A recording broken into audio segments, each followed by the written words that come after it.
When I do the one-hand swing and even watch you do it, there doesn't seem to be the same powerful snap of the hips and glutes. Not critiquing, just observing. I don't feel as much glute or hamstring activation, and it doesn't feel as powerful as the two-handed swing. It seems like you can't hinge as much while keeping the bell close to your body. So to me, it's a completely different movement. What do you think? Then I said, great observation. Now we're going to take a deeper dive into it. And I said, not extending the lumbar spine to the extreme as hardstyle swings do probably doesn't get as much stretch to the hamstrings. Yet two questions remain. First of all, why do they exercise explosively? And the second question was, if you do it explosively, what's the transferability? We talked about it before. And then he said, thanks for the reply. I always thought it was supposed to be explosive, but when I do singles now, explosive doesn't really seem right. I do like being explosive with the two-hand swing, which is cool. And I think that might carry over. That's interesting. It might carry over to the deadlift. With singles, I've been copying a fluid style, and I do like it. It feels more natural. You know, the hand-to-hand swing, right? And the natural move, the natural vibe, because when you have the two-handed swing, I think maybe your wrists are in your way, or the positioning for your hips is not perfect when you have both hands down on your quads, and you don't get the same arm-body connection that you get with the single-handed swing. So that's why he also says, and a lot of folks said it since they discovered the swing from the Russian style, it feels more natural. And he says, also, what size bell do you use for singles? Is it half of what you use for double? He probably asked the question because he thinks we're having a different... I'm not sure if he talks about the weight. I think he talks about the size, the size of the kettlebell. And you see, I'm always using the same size. So I don't even have to ask that question. I don't even have to ask myself, oh, should I use the smaller or the bigger one? So the question is there transferability of exercises done explosively? And now let's jump into this. I want to show it to you. And just for you to understand, guys, what a scientific paper is. I'm not a pro at it, just on the surface. A critical review means these guys, these scientists came together and they reviewed other papers. Okay?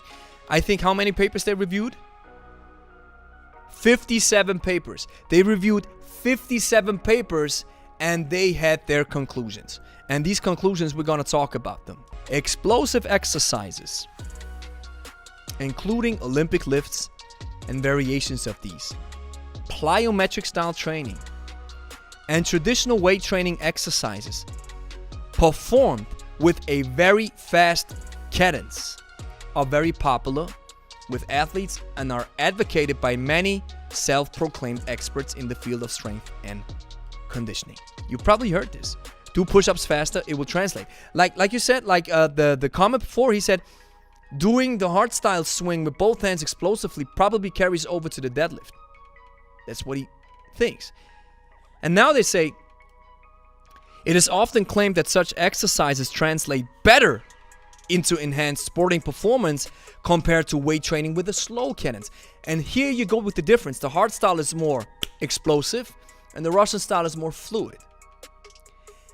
Check this out. However, as we have shown, there is little evidence that these training techniques are effective in enhancing athletic performance, and no evidence that they are more effective than relatively safe slow weight training. In fact, some studies suggest that slow weight training may be more effective in enhancing strength and power.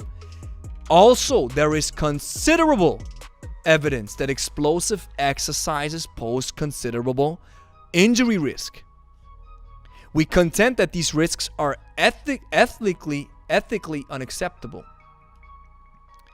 And why? That's one of the questions that I asked on the Joe Rogan video. Why do an exercise that could potentially be dangerous? Why do it then, even if it brings me more value in some field which is probably minute in a difference? But it's the injury risk jumps up to 50%. Why do it then? As such, we recommend that, as supported by the literature, a training regime that encompasses slow, controlled weight training in combination with the sport-specific, here we go, sport-specific training, that's different, is all that is necessary to enhance both muscle strength and power and in turn improve actual sporting performance. It's such an interesting paper. And it's from 2007. I've contacted this Dr. Bruce Lowe. I hope he answers my call, and then we can talk about it even further.